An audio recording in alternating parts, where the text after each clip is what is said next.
Assalamualaikum warahmatullahi wabarakatuh. Waalaikumsalam. Sampurasun, Rampes. Tribuners, kembali lagi kita bertemu dalam program Tribun Jabar Government Talk. Nah, telah hadir di tengah-tengah kita Kepala Dinas Perindustrian Perdagangan Energi dan Sumber Daya Mineral Disperindak ESDM Kabupaten Garut, Bapak Nia Gania Karyana. Nah, nanti kita akan bahas mengenai program apa saja sih yang sudah dilakukan, yang berhasil dilakukan oleh Disperindak Garut ini di tahun 2022 kemarin, dan program apa saja yang akan dilaksanakan di tahun 2023. Nah, kita langsung saja mewawancarai beliau. Selamat datang di studio kami, Pak Nia. Siap. Kita langsung aja saja, Pak. Monggo, Nih, monggo, silakan. tahun 2022 dengan berbagai macam hambatannya, Pak ya. COVID belum selesai dan mungkin pertumbuhan ekonomi juga belum terlalu naik signifikan, Pak. Nah, kita ingin tahu, Pak nih, ya, selama tahun 2022 ini program apa saja sih yang sudah dilaksanakan oleh Disperindak Kabupaten Garut sehingga bisa membantu Pemkab ini naik level lah dari segi perdagangan perindustrian. Silakan, Pak. Ya, Assalamualaikum warahmatullahi wabarakatuh. Yang pertama tentu ini kedatangan pertama ke Tribun Jabar dan saya mendapat kesempatan yang luar biasa langsung bisa podcast ya terkait dengan kegiatan di Dinas Perindustrian Perdagangan. Nah, saya ingin menyampaikan dulu apa sih yang menjadi fungsi kita gitu ya. Nah, itu sudah jelas di dalam nomenklaturnya sudah perindustrian, perdagangan, dan energi sumber daya manusia, energi sumber daya mineral.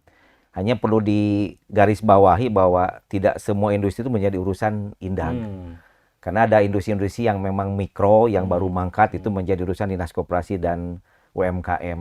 Nah, sementara kita sendiri pembinaannya berada di industri kecil yang sudah mangkat gitu ya. Nah, yang belum mangkat itu berada di Dinas Koperasi gitu ya. Kemudian perdagangan, ini perlu diluruskan karena orang selalu berpikir ada yang dagang di depan jadi binaan gitu ya. Ada yang dagang asongan binaan. Nah, perdagangan itu akan menyangkut 4 hal. Nah, yang pertama masalah distribusi bahan pokok. Itu Indag banget gitu ya. Dan kementerian Indag banget. Yang kedua adalah ketersediaan bahan pokok. Itu Indag banget juga. Yang ketiga stabilisasi harga. Dan yang keempat adalah perlindungan konsumen gitu. Itu fungsinya di perdagangan. Nah, tentu saat melaksanakan IKM ataupun konsep perdagangan tidak sesederhana itu. Ada sarana perdagangan yang kita urus, ada pasar yang kita urus, ada toko swalayan yang kita urus gitu ya. Kemudian saat distribusi barang itu harus tercapai ke 42 kecamatan itu pun tidak mudah. Walaupun secara khusus tidak lantas Indag itu menyediakan bahan pokok, tidak. Tetapi melakukan komunikasi, konsolidasi, dan yang terpenting adalah melaksanakan keberpihakan kepada masyarakat agar beras itu ada di pasar. Nah, terkait dengan energi sumber daya mineral inilah yang sebetulnya kapasitas kita masih kecil, Mas, gitu. Karena tidak lantas di Kabupaten Garut itu kan ada Karahabodas itu ya, kemudian ada juga yang di Pasirwangi itu kan panas bumi. Nah, kita tidak pada posisi masuk ke eksploitasi dan ke eksplorasi, tetapi lebih ke arah perizinannya gitu ya, monitoring, bonus produksi. Jadi siapapun yang mengurus Dinas Perindustrian Perdagangan itu pasti akan mengindonesia dan mendunia, karena dimanapun kapanpun industri perdagangan itu ada di setiap tempat sampai di dunia manapun gitu ya. Nah, ini informasi gitu ya. Ya, Pak, tadi terkait tentang yang sudah tercapai, Pak, di tahun 2022 oleh Dinas Perindak SDM ini apa saja sih, Pak? Sebetulnya gini, di dalam konsep pelaksanaan tugas itu kan ada bidang-bidangnya ya. Ada bidang pengembangan sumber daya industri. Nah, di sana kita sudah berhasil tentu mendidik para IKM untuk lebih naik kelas. Ada pelatihan startup. Kita mampu melatih 200 orang yang semula berada di kecil menjadi menengah gitu ya. Kemudian ada PSDI yang lain, pengembangan sumber daya industri. Bahwa kita telah berhasil bekerja sama dengan Kementerian Perindustrian, dengan PT Chansin, merekrutmen lulusan SMA, lalu mendidiknya, dan menetapkan sebagai pegawai di Chansin. Itu sudah sampai ke 600 orang. Kan cukup luar biasa. Kemudian di PSDI yang lain, pengembangan sumber daya manusia industri. Ya, sertifikasi barista. Jadi mereka yang semula tidak punya sertifikat, itu terutama di kopi dan teh, itu sekarang sudah memiliki sertifikat. Walaupun jumlahnya baru 60 orang di tahun 2022. Artinya dengan sertifikasi dia sudah jelas. Dan yang memberikan sertifikatnya bukan kita, tetapi orang-orang yang ahli. Ya. Nah, kemudian garis besarnya gitu ya, kalau di sektor perdagangan, kita berhasil membangun pasar leles yang dulu mangkrak. Yang dulu mangkrak, ya, artinya bahwa Leles menjadi kebanggaan Kabupaten Garut karena kemarin masuk 10 besar sebagai pasar yang ber-SNI. Nah, kemudian ada lagi pembangunan pasar Cisewu. Itu didanai dari Banprop, harganya 4 miliar, sudah selesai. Dan itu akan mendongkrak ekonomi wilayah selatan. Nah, di perpasaran juga ada lagi prestasi kita. Pilot proyek pengelolaan pasar yang dikelola oleh pihak ketiga. Artinya pasarnya milik kita, tapi kita menunjuk manajer. Nah, kita sudah ada di pasar Leles dengan pasar Samarang. Artinya bahwa gebrakan-gebrakan itu sudah dilakukan, gitu ya. Nah, kemudian di sektor promosi, saya membawa Ibu Ratu, ya. Ibu Ratu. Jadi beliau mampu membawa produk-produk Garut ke kancah internasional. Jadi membawa kulit ke Italia, gitu ya. Kalau masalah di Bali itu sudah ada, ya, sudah sering ya melakukan promosi. Karena bagaimanapun dengan adanya promosi di bidang P2KP, ini menambah daya tarik, daya dukung, dan daya dongkrak. Nah, terkait COVID begini, memang COVID berlangsung tahun 2020, itu kan masih ada pergerakan ekonomi. Nah, 2021 baru rep. Saya contohkan kulit. Kulit itu kayak pakum. Sebab ada korelasi antara pariwisata dengan kulit. Tak kala pariwisata terhenti, kulit pun terhenti. Betul. Kemudian kalau di hulunya terhenti, maka hilirnya pun terhenti. Sehingga ada beberapa kulit yang waktu itu terbengkalai. Suka regang, Pak, ya. Suka regang, ya. Kemudian prestasi-prestasi yang lainnya adalah memang tidak diukur dengan menerima sertifikat. Tidak diukur dengan dengan adanya misalnya Indag ini menerima hadiah ini, tidak. Atas outputnya. Atas dukungan Pak Bupati, Indag juga telah mampu melakukan operasi pasar. Kan ini bagaimanapun Indag punya fungsi stabilisasi harga. Dan memang kemarin terjadi harga yang naik itu di minyak goreng, kacang kedelai. Dan kolaborasi kita dengan kementerian, dengan TNI Polri tetap kan mampu menjaga ketersediaan. Nah, saat distribusi lancar, ketersediaan itu juga bisa dijamin, harga juga terjangkau oleh masyarakat. Itulah prestasi yang luar biasa. Sebab nonsen berbicara industri, nonsen berbicara pengembangan apapun kalau tidak makan. Nah, makan ada urusannya dengan pertanian. Nah, Indag punya pasar 13, 2 pasar milik swasta, dan 85 pasar milik desa. Koordinasi komunikasi dilakukan dan alhamdulillah. Artinya ada, kalau masalah harga naik itu kan sebetulnya tiap hari. Hanya dominasinya di mana.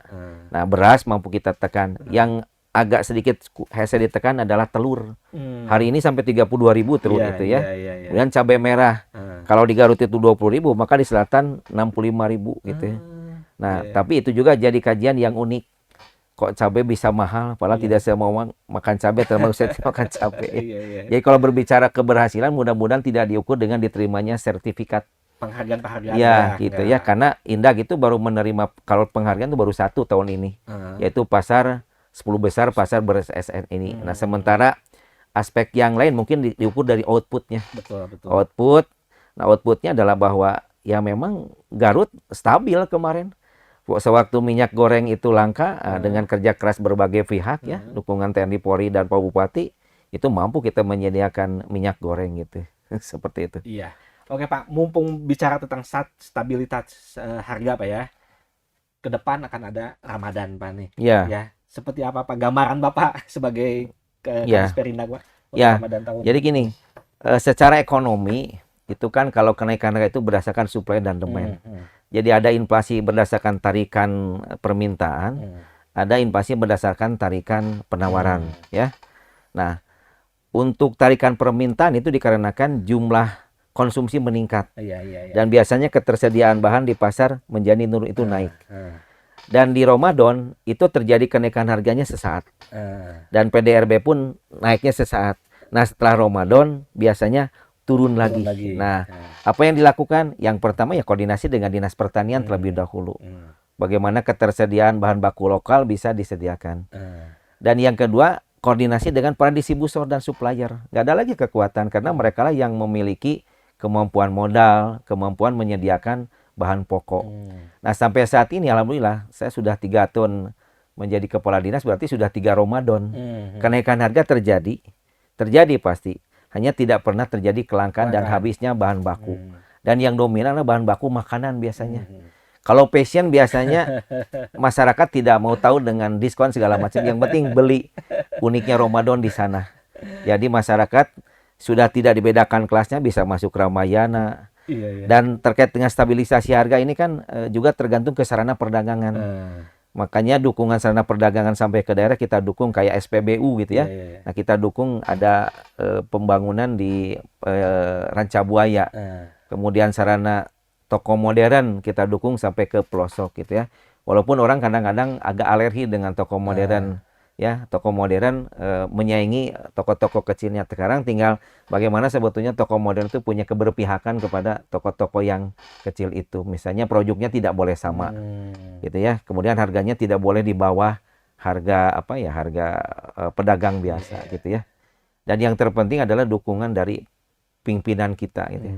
Pak Bagaimana Bupati. kan Pak Bupati, Pak Wakil, kita kan Wakil punya Bupati. 3 pimpinan. Pak Wakil, Bupati, Pak Wakil, Sekda. Pak Sekda. Karena bagaimanapun setiap pemerintah daerah kan ada TPID, Tim Pengendalian Inflasi Daerah.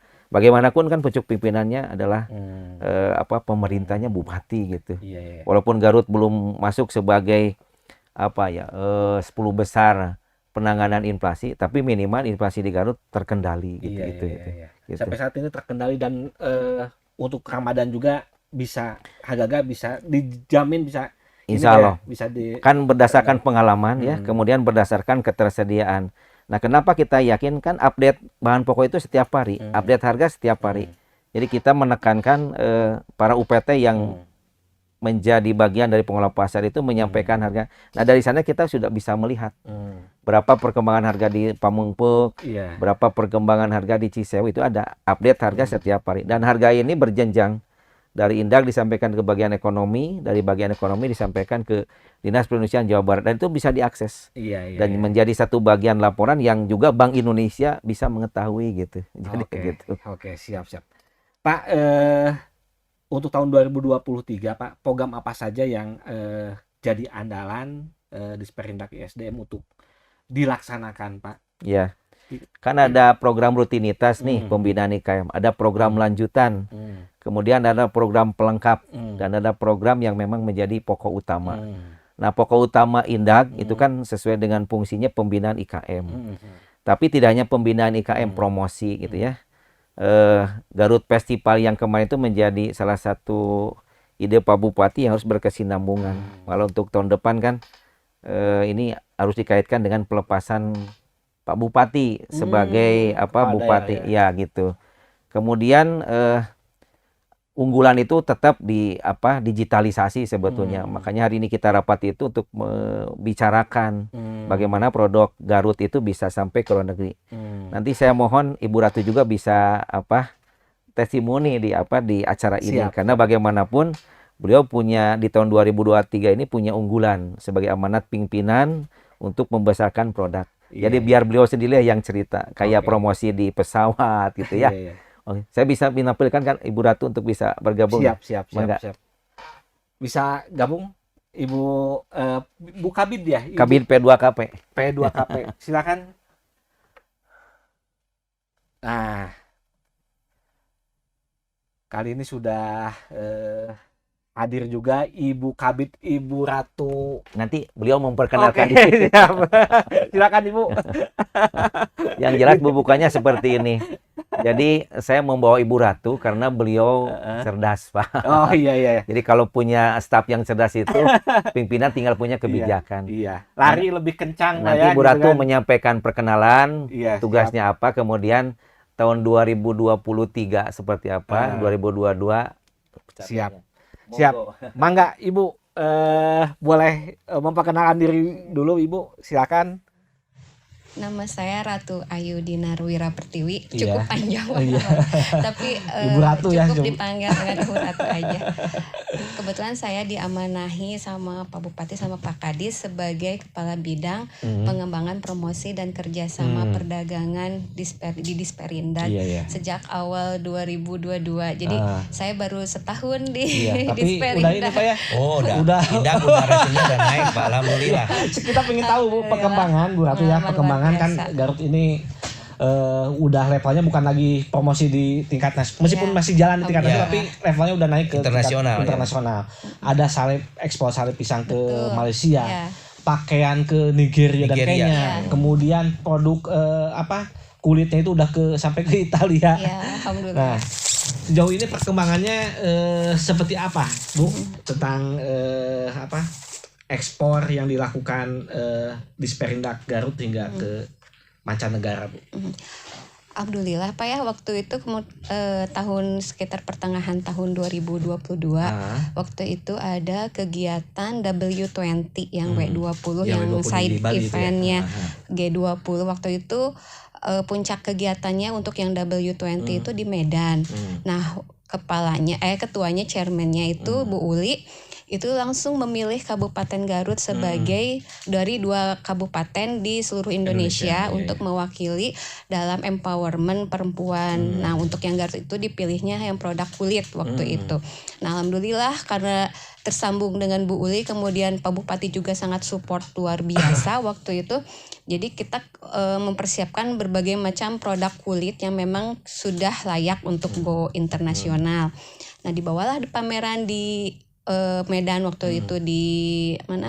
Di Danau Toba. Nah, dari situ itu ternyata ada salah satu asosiasi kulit dari Milan, Italia gitu yang berminat gitu untuk mengajak kerjasama dengan Kabupaten Garut. Waktu itu asosiasi kulitnya itu adalah Unik, bahkan ketua Uniknya sendiri gitu yang mengajak kerjasama. Dan salah satunya itu dimulai dengan mengikuti pameran dagang di Milan, di Italia. Milan, Iya, ya. pamerannya di Linea Pelle waktu itu. Itu adalah salah satu pameran kulit terbesar di dunia, Pak. Tapi itu hanya untuk produk kulit tersamak. Ya, Pak Bupati sangat ini sekali ya Antusias karena lah, karena iya. memang menurut sejarah kan memang kulit Kabupaten Garut itu adalah kulit yang terbaik, Pak. Iya, iya. Gitu. Bahkan masyarakat kulitnya juga terbesar sedunia itu, tidak hanya se-Indonesia. Cuman ternyata percepatannya kalah cepat gitu ya dibandingkan dengan di luar negeri di Italia gitu ya. Nah, makanya ketika diajak kerjasama untuk pengembangan tidak hanya dari SDM tapi sampai ke produknya dan juga pemasarannya. Nah, terbanglah kami ke Milan Milan, waktu iya, itu. iya. Waktu itu Pak Jokowi sendiri mengeluarkan semacam edaran bahwasanya dilarang ke luar negeri. Tapi karena memang ini begitu prioritas ya gitu. Jadi Kabupaten Garut itu hanya Kabupaten Garut saja yang di ACC untuk bisa melakukan perjalanan luar negeri waktu itu. Bahkan sampai ada beberapa daerah lain seperti Kota Bandung juga Bogor itu malah nanya kok bisa gitu ya berangkat ya, karena mungkin itu adalah rangkaiannya dari G20 kemudian diundangnya langsung oleh Unik gitu ya. Jadi akhirnya kita bisa ke sana. Nah, di sana juga selain kita ikut pameran, ya alhamdulillah di sana juga ada beberapa dari seperti India, kemudian juga ada dari Belanda yang berminat untuk membeli produk kulit kita, dan alhamdulillah sekarang sudah dijajaki gitu untuk pembeliannya, karena memang di sana itu tidak beli eceran Pak, tapi sekontainer kayak gitu. Kemudian juga ada beberapa juga yang sampai mengisi database-nya gitu ya untuk karena minat untuk kerjasama dengan kita. Ya alhamdulillah walaupun pendatang baru tapi kita udah bisa bikin transaksi dagang gitu di sana itu. Kemudian juga kita diajak sama Unik itu sama Ibu Fulvia, ketua Uniknya, diajak ke ini Pak, ke bukan Mastroto, apa ya, perusahaan kulit yang memasok kulit buat Gucci, buat LV, Louis Vuitton gitu. Kita diajak di sana, baru terlihat perbedaannya, walaupun secara kulitnya gitu ya, material kulitnya kita nggak kalah bersaing Pak. Cuman dari sisi efisiensi dan itu untuk apa namanya produksi gitu. Jadi di sana itu untuk satu pabrik itu tidak memerlukan luasan yang begitu besar gitu.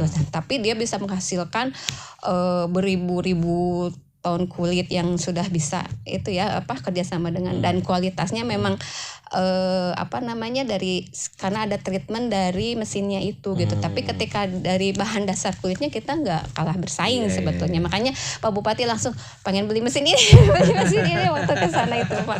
Gitu.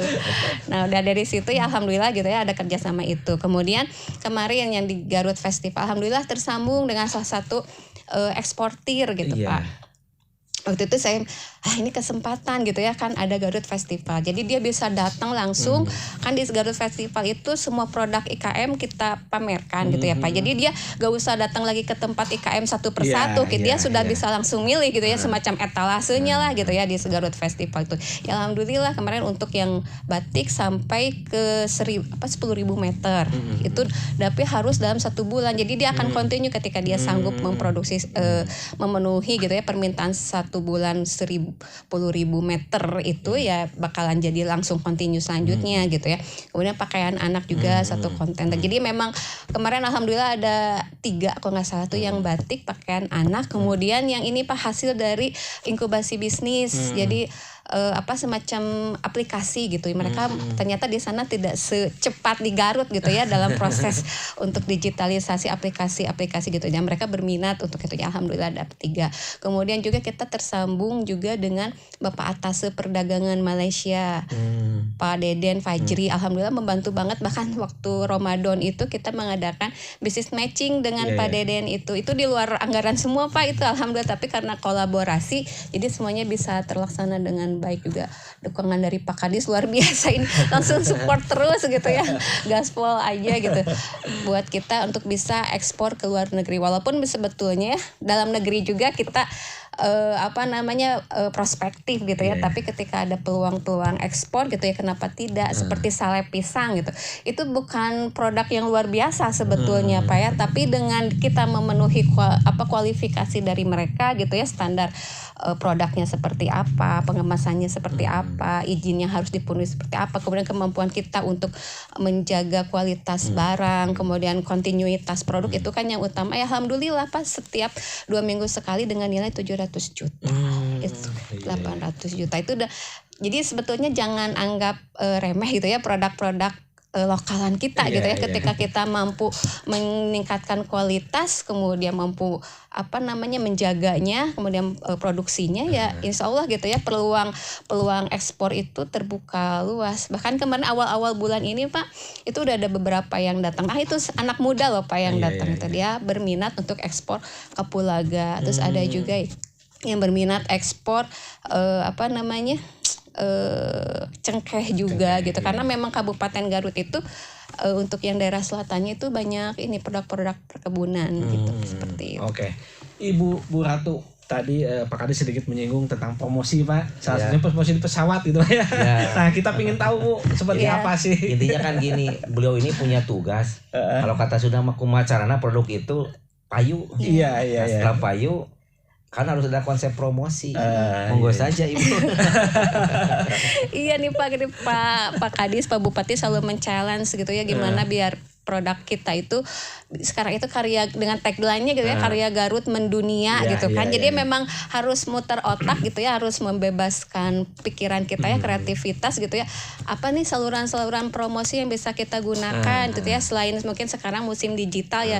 Sekarang juga mungkin ke Bandung itu salah satu tujuannya itu untuk bisa mengembangkan website khusus produk Garut, tapi dengan berbagai bahasa gitu yang bisa memang diakses oleh berbagai negara di dunia, juga terkoneksi dengan marketplace gitu sehingga memudahkan dalam proses promosi. Saya juga berpikir saya terinspirasi tas Doa nih Pak.